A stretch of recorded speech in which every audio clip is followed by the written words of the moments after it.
तो दोस्तों आज की इस वीडियो में हम किसी भी त्रिभुज का क्षेत्रफल ज्ञात करना सीखेंगे।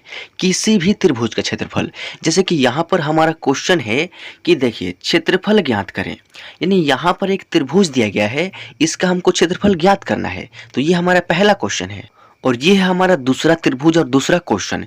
इस त्रिभुज का भी हमको क्षेत्रफल ज्ञात करना है। तो बड़ी आसान तरीका से आप किसी भी त्रिभुज का क्षेत्रफल ज्ञात कर सकते हैं इस वीडियो को देखने के बाद। तो चलिए पहले क्वेश्चन को समझते हैं, बहुत ही आसान तरीके से सॉल्व करेंगे। तो देखिए हमारा पहले क्वेश्चन में देखिए यहाँ पर ये जो त्रिभुज है इसका नाम है ए बी सी। यानी ए बी सी एक त्रिभुज है। ये कौन सा त्रिभुज है? तो ये जो है एक समकोण त्रिभुज है। आपको जानकारी के लिए मैं बता दूं कि यह एक समकोण त्रिभुज है। समकोण त्रिभुज क्यों है? क्योंकि त्रिभुज में एक लंब होता है ना, और लंब पर यहाँ पर 90 डिग्री का कोण बनता है। तो अगर यहाँ पर लंब पर 90 डिग्री का कोण बने, यानी कोई भी त्रिभुज हो जिसका एक कोण 90 डिग्री का हो, उसको हम समकोण त्रिभुज कहते हैं। तो यहाँ पर जो है यह हमारा लंब है, यानी सबसे सीधा लाइन है, यानी लंब है। और यहाँ पर जो कोण बनेगा 90 डिग्री का बनेगा, यानी 90 डिग्री का बनेगा। तो ये एक समकोण त्रिभुज है। और समकोण त्रिभुज में ये जो ए बी है ना, ये हमारा लंब है जिसको ऊंचाई भी बोलते हैं। और जो नीचे यहाँ पर बी सी है, ये हमारा आधार है। जैसे मान लीजिए हम कहीं भी खड़े होते हैं, तो जमीन पर खड़े होते हैं, तो जो जहाँ भी हम खड़े होते हैं ना, वो हमारा आधार होता है। तो ये जो इतना बड़ा त्रिभुज है, ये BC पर खड़ा है, यानी इसी डडीर पर ये त्रिभुज खड़ा है। अब देखिए ये ए से सी तक मिलाने वाली जो सबसे लंबी भुजा होती है, इसको हम कंड बोलते हैं। और नीचे वाला को आधार बोलते हैं और साइड वाला को लंब बोलते हैं। तो लंब, कर्ण और नीचे वाला हमारा आधार हो गया। लेकिन ये तो हमारा जानकारी के लिए मैं आपको बता दिया हूँ।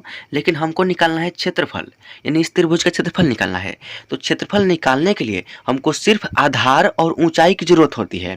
जैसे कि यहाँ पर देखिए, ये जो है हमारा आधार है 4 सेंटीमीटर, यानी बी से सी तक की दूरी, यानी यहाँ से लेकर यहाँ तक की दूरी जो है 4 सेंटीमीटर है।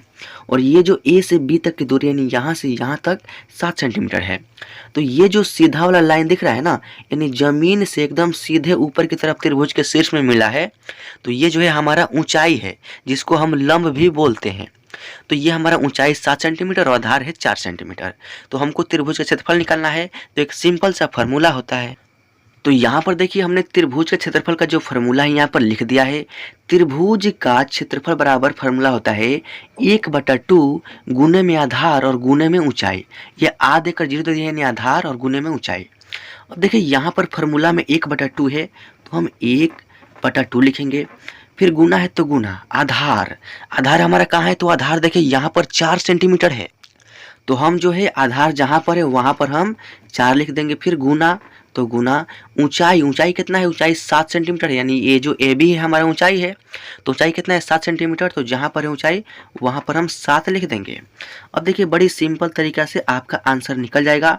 देखिए 1/2 है और गुने में 4 और गुने में 7 है। तो ये जो है 2 से नीचे है और ये जो है 4 ऊपर है ना, तो 2 से 4 कटेगा, 2 दूनी के 4 2 बार में। अब देखिए यहाँ पर 1 बच गया, गुने में यहाँ पर 2 बच गया और गुने में यहाँ पर हमारा 7 बच गया। अब देखिए सभी का गुना करेंगे, तो जब 1 का गुना करेंगे 2 में, तो 1 दूना 2 और गुने में यहाँ पर 7, और 2 का गुना करेंगे 7 में, तो 2 से देखिए आपका 14 हो जाएगा। और क्षेत्रफल है तो क्षेत्रफल का यूनिट होता है सेंटीमीटर स्क्वायर। हमने सेंटीमीटर स्क्वायर क्यों लिखा? क्योंकि यहाँ पर जो भुजा है सेंटीमीटर में है। तो इस क्वेश्चन का आंसर हमारा 14 सेंटीमीटर स्क्वायर है। तो आई होप कि पहला क्वेश्चन आपको समझ में आ गया होगा। तो आइए सेकंड क्वेश्चन देखते हैं। तो दोस्तों ये रहा हमारा सेकंड नंबर क्वेश्चन। इसमें आपको थोड़ा सा दिमाग लगाना है और इस क्वेश्चन को बड़ी ही आसानी से आप सॉल्व कर सकते हैं। तो देखिए सबसे पहले ये जो त्रिभुज है ना, इसी त्रिभुज को आपको समझना है। तो हमने सबसे पहले ABC एक त्रिभुज बनाया था। और यहाँ पर देखिए हमने ए से डैश डैश करके यहाँ पर एक बी डैश एक बिंदु दिया है। क्यों दिया है? क्योंकि ये तो पहले से मेरे पास त्रिभुज था। लेकिन त्रिभुज का क्षेत्रफल निकालने के लिए हमको आधार की जरूरत होती है और ऊंचाई की जरूरत होती है। तो ऊंचाई जो होता है ना, त्रिभुज के शीर्ष से एकदम सीधा जमीन की ओर, यानी आधार की ओर रहता है। तो ये जो ए से ये बी था, ये सीधा नहीं था, तो ये हमारा ऊंचाई नहीं हो सकता है। त्रिभुज का जब भी ऊंचाई होगा तो सिर से एकदम जमीन तक और एकदम सीधा, यानी लंब होता है। तो ऊंचाई को हम लंब भी बोल सकते हैं, यानी जहाँ पर ये लंब होगा ना, वहाँ पर आपका 90 डिग्री का कोण बनेगा। तो ये है हमारा क्या? ऊंचाई, ए से बी डैश तक का ऊंचाई। तो ऊंचाई है हमारा 10 सेंटीमीटर दिया गया है। और यहाँ से यहाँ तक की ऊंचाई जो 10 सेंटीमीटर, और हमारे इस त्रिभुज का आधार यानी BC जो है 8 सेंटीमीटर दिया गया है। अब त्रिभुज के बारे में आप समझ गए कि ऊंचाई जो होता है हमेशा शीर्ष से एकदम सीधा यानी लंबवत होता है एकदम आधार की ओर। तो आधार हमारा यही ना है, तो आधार की ओर नहीं एकदम सीधा होगा, यानी जहाँ पर इसका जो नीचे वाला पॉइंट है जहाँ पर जाए एकदम सीधा जाना चाहिए। तो अब हमको पता चल गया कि इसका ऊंचाई यानी ऊंचाई को हम h से यानी हाइट को हम h से डिनोट करते हैं। तो हमारा h का जो मान हो गया यहाँ पर 10 सेंटीमीटर है, 10 सेंटीमीटर। और ये आधार को हम बेस यानी b से डिनोट करते हैं, बेस जो है हमारा 8 सेंटीमीटर है।